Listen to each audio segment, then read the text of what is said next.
The primitive forms of artificial intelligence we already have proved very useful. But I think the development of full artificial intelligence could spell the end of the human race. Power and information have always been intertwined throughout history. From the dawn of civilization, those who controlled knowledge also held the keys to influence and command. But as we march into the age of artificial intelligence, AI, the dynamics of power are changing. AI is not just another tool in our technological arsenal.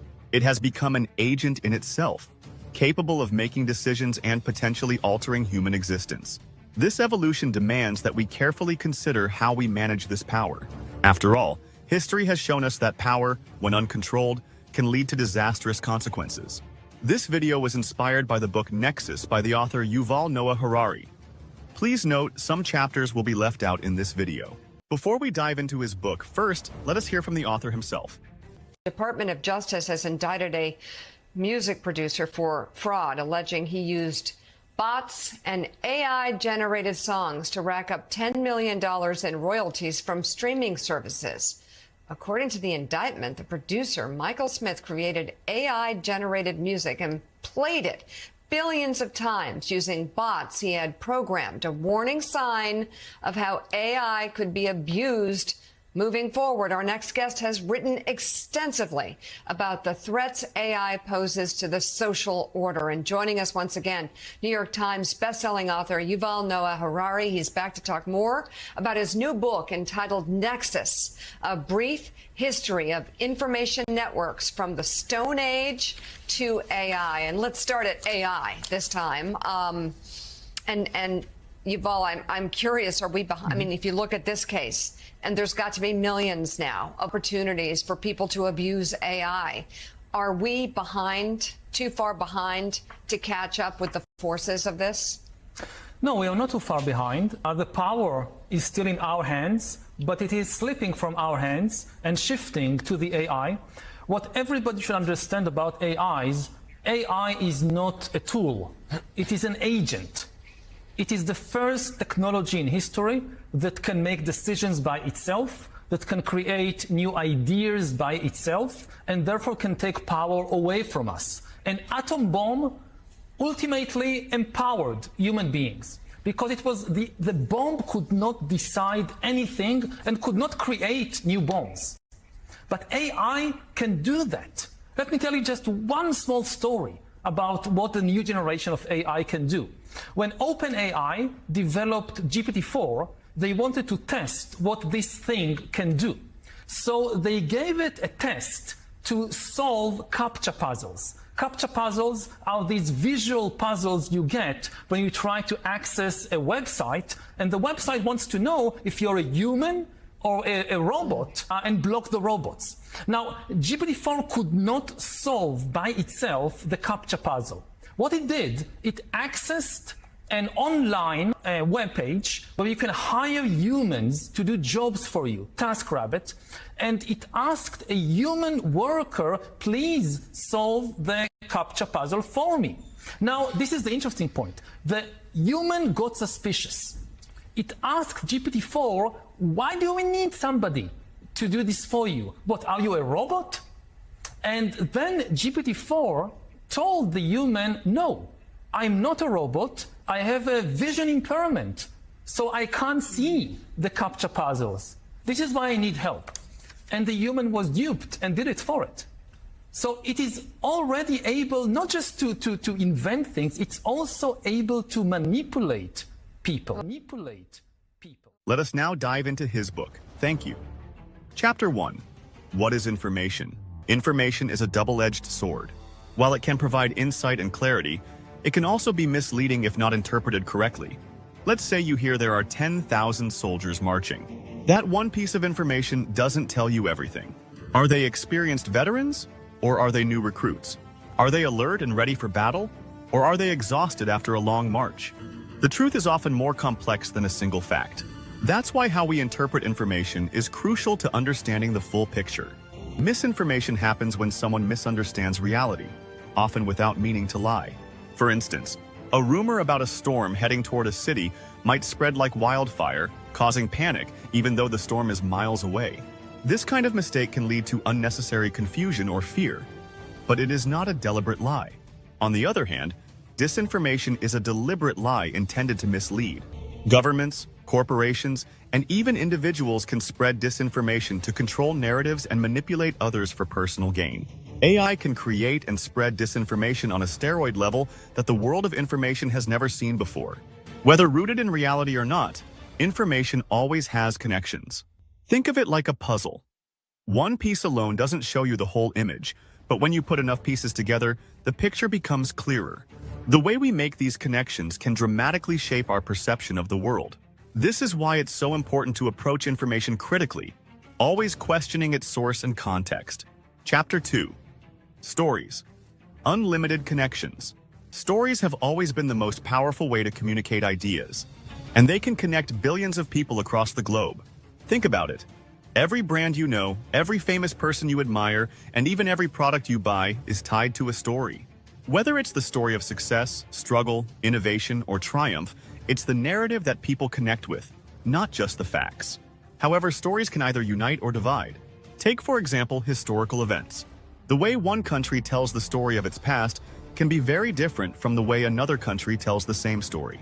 These differences can create conflict, misunderstandings, or even fuel nationalism.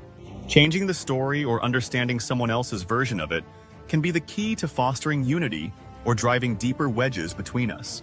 According to some thinkers, information must do two things to benefit humanity. First, it must seek the truth, and second, it must create order. This is where bureaucracy comes into play. Bureaucracy, a term that originated in France, essentially refers to systems that store and transfer information. These systems can either help or hinder progress. For instance, governments often rely on massive amounts of documentation to keep society running smoothly. But when bureaucratic systems become clogged, they create bottlenecks that slow everything down. This is why revolutions don't just target leaders. They aim to destroy documents and bureaucratic systems to erase debts, records, and history. Wait until you hear what Elon have to say about AI. Chapter 3. Information and Power. When institutions cling to power, they often do so by controlling access to information. Centuries ago, the church held a monopoly on knowledge, using this control to maintain authority over the masses. This limitation of information stifled intellectual growth and imprisoned minds. As a result, progress stalled, and people were trapped in cycles of ignorance. Worse still, bad information has a tendency to snowball. A mistaken understanding can lead to more mistakes, and without a mechanism for self-correction, societies risk being stuck in a loop of flawed thinking. So, how do we break free from this trap? By creating systems that allow for constant feedback and improvement. One key strategy is feedback loops. These loops help us learn from our mistakes by providing continuous input on our progress. For instance, athletes rely on feedback from coaches to fine-tune their performance, and students benefit from teacher feedback to improve their understanding of a subject. By regularly assessing our work and seeking feedback, we can correct errors before they spiral out of control. Another important concept is deliberate practice. This involves breaking down complex tasks into smaller, more manageable parts, and focusing on the areas where we struggle the most. By continuously practicing and improving in these areas, we can develop mastery over time. Lastly, metacognition, or thinking about our own thinking, allows us to monitor our learning process. By regularly evaluating what we know, identifying gaps in our understanding, and adjusting our strategies accordingly, we create a system that encourages growth and self-correction. These tools, feedback loops, deliberate practice, and metacognition, form the foundation of a self-correcting mechanism that can help us avoid the pitfalls of bad information. Here is what Elon has to say about AI. So all of a sudden AI is everywhere. People who weren't quite sure what it was are playing with it on their phones. Is that good or bad? Yeah, so I've been thinking about AI for a long time, since I was in college, really. It was one of the things that, the sort of 4 or 5 things I thought would really affect the future dramatically. It is fundamentally profound in that the smartest creatures, as far as we know, on this earth are humans, is our defining characteristic. Yes. We're obviously weaker than, say, chimpanzees, less agile, but real smarter. So now what happens when something vastly smarter than the smartest person comes along in silicon form? It's very difficult to predict what will happen in that circumstance. it's called the singularity. It's, it's a singularity like a black hole, because you don't know what happens after that. It's hard to predict. So I think we should be cautious with AI, and I think there should be some government oversight, because it affects it's a danger to the public. And so when you have things that are a danger to the public, like let's say, so food and drugs. That's why we have the Food and Drug Administration, right, and the Federal Aviation Administration, the FCC. We have these agencies to oversee things that affect the public, where there could be public harm, and you don't want companies cutting corners on safety, and then having people suffer as a result. So that's why I've actually for a long time been a strong advocate of AI regulation. So that I think regulation is, it's not fun to be regulated. It's somewhat arduous to be regulated. I have a lot of experience with regulated industries, because obviously automotive is highly regulated. You could fill this room with all the regulations that are required for a production car just in the United States, and then there's a whole different set of regulations in Europe and China and the rest of the world. So very familiar with being overseen by a lot of regulators. And the same thing is true with rockets. You can't just willy-nilly shoot rockets off, not big ones anyway, because the FAA oversees that. And then even to get a launch license, there are probably half a dozen or more federal agencies that need to approve it, plus state agencies. So I've been through so many regulatory situations, it's insane. And sometimes people think I'm some sort of like regulatory maverick that sort of defies regulators on a regular basis, but this is actually not the case. So, once in a blue moon, rarely I will disagree with regulators, but the vast majority of the time, my companies agree with the regulations and comply. Anyway, so I think we should take this seriously, and we should have a regulatory agency. I think it needs to start with a group that initially seeks insight into AI, then solicits opinion from industry, and then has proposed rulemaking, and then those rules, will probably, hopefully, grudgingly be accepted by the major players in AI, and I think we'll have a better chance of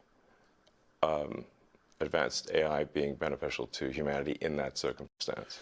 But all regulations start with a perceived danger. Planes fall out of the sky, or food causes botulism. Yes. I don't think the average person playing with AI on his iPhone perceives any danger. Can you just roughly explain what you think the dangers might be?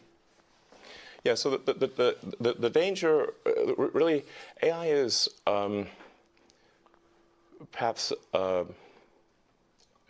more dangerous than, say, mismanaged aircraft design or production maintenance or bad car production, in the sense that it has the potential, however small one may regard that probability, but it is non-trivial. It has the potential of civilizational destruction.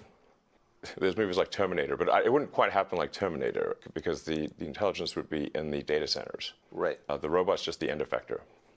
But I think perhaps what you may be alluding to here is that regulations are really only put into effect after something terrible has happened. That's correct. If that's the case for AI, and we only put in regulations after something terrible has happened, it may be too late to actually put the regulations in place. The AI may be in control at that point.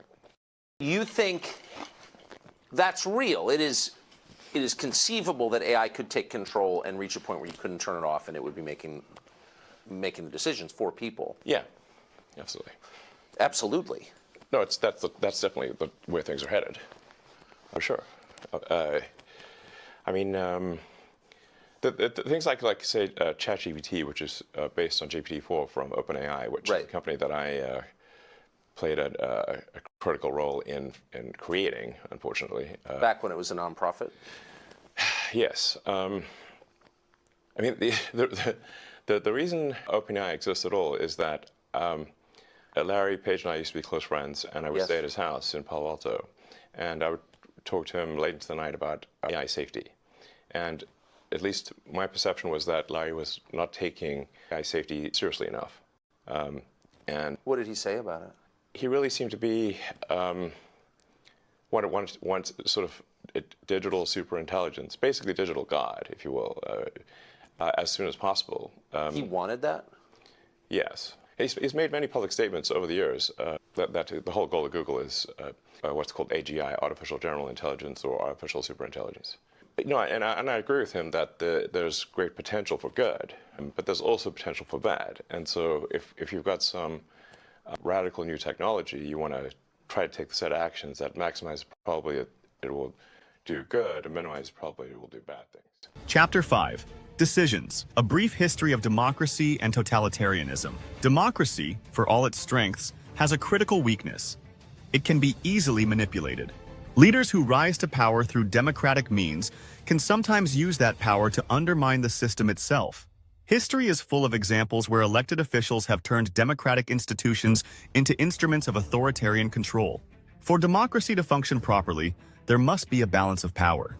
Independent institutions, such as academia and the media, must be free to pursue truth without interference from the government. When institutions are allowed to check one another, transparency is maintained, and the system is held accountable. One of democracy's greatest dangers is when people stop listening to each other. Open dialogue is essential for a healthy democracy.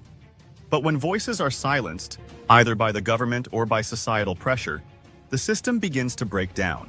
Tyranny often emerges when power becomes too centralized and decisions are made without input from the people.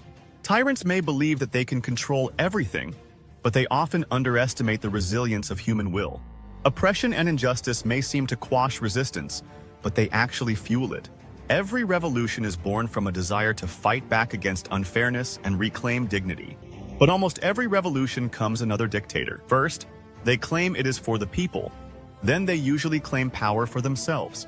Tyrants forget that they are human too, and that the human spirit, when pushed to its limits, will fight back to protect what it values most. In today's world, technology has changed the nature of this battle. In 2010, the war for control shifted online, where our attention became the most valuable commodity. The same technology that enables democracy to flourish also has the power to undermine it. When governments or corporations control the flow of information, they can shape our perceptions, making it harder for us to distinguish truth from manipulation. Chapter 7. Relentless. The network is always on. In today's digital age, the networks we rely on are constantly collecting data about us. Every click, every search, and every post adds to a growing pool of information that companies and governments use to understand our behavior. This information is used to predict our actions, tailor ads to our preferences, and even influence our decisions. But the fact that data exists doesn't necessarily mean it's truthful. Take, for example, the rise of social media algorithms that show us content we're likely to engage with. These systems are designed to keep us on platforms as long as possible, but they often do so by feeding us information that reinforces our existing beliefs. This creates echo chambers, where we only see one side of an issue, making it harder to have open, balanced discussions. As a result, information doesn't just connect us, it can also divide us. Chapter 8. Fallible. The network is often wrong. In his book on war, Karl von Clausewitz emphasized the importance of having a clear goal before engaging in conflict. This idea applies beyond warfare to any large-scale endeavor. Leaders throughout history have fallen into the trap of believing that victory is the only goal. But what happens after the battle is won? If there's no long-term objective, the victory can feel hollow. Conquerors who focused on short-term wins without considering the minds and hearts of the people they conquered often found that their rule was unsustainable. To succeed in the long run, leaders must consider not only the physical control of a population, but also the emotional and intellectual connection they establish. As Eleanor Roosevelt famously said, "To handle yourself, use your head. To handle others, use your heart." The wisest leaders recognize that they don't know everything. In the modern era, we have created incredibly powerful systems, democratic or authoritarian, that can shape the future of entire nations.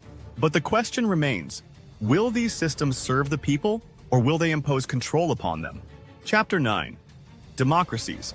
Can we still hold a conversation? Democracy depends on open communication, yet we are increasingly losing the ability to have real conversations. When information flows in only one direction, from those in power to the public, democracy suffers. The more centralized and controlled information becomes, the harder it is for citizens to engage in meaningful dialogue about important issues. For democracy to survive, two things must happen. First, people must be able to discuss key issues openly and freely. Second, there must be trust in the institutions that maintain order and stability. When trust breaks down, the system becomes vulnerable to manipulation and collapse. Chapter 11. The Silicon Curtain, Global Empire. The global flow of information has fundamentally changed the way we think about power. Today, multinational corporations wield as much influence as some governments. Silicon Valley, in particular, has become a hub for the creation and control of the most valuable commodity, data. Tech companies have the ability to shape public opinion, alter behavior, and even change the course of political events. These companies often operate with minimal oversight, leading to questions about accountability and transparency. As we move forward into the era of AI, the balance between individual freedoms and corporate control will become even more delicate. How we choose to navigate this landscape will determine the future of our societies. Will AI serve humanity, or will it become a tool of oppression? From the Stone Age to the digital age, power has always been tied to the control of information. As AI systems grow more advanced, they offer us unprecedented opportunities to enhance human potential. But with these opportunities come great risks. If we allow the systems to act without oversight, they could become tools of oppression, limiting freedom and truth. As we stand on the brink of a new era, it is up to us to shape the future of power. By fostering open dialogue, promoting transparency, and maintaining a balance between control and freedom, we can ensure that AI serves the greater good. After all, the most important thing we can do is ensure that humanity remains at the heart of progress. What do you guys think about AI technology? Do you think AI will take away our jobs? Please leave your comment below. We would love to hear your thoughts. Thank you for making it this far. If you like this video, you might want to share it with a like-minded friend. Thank you, and as always, stay blessed.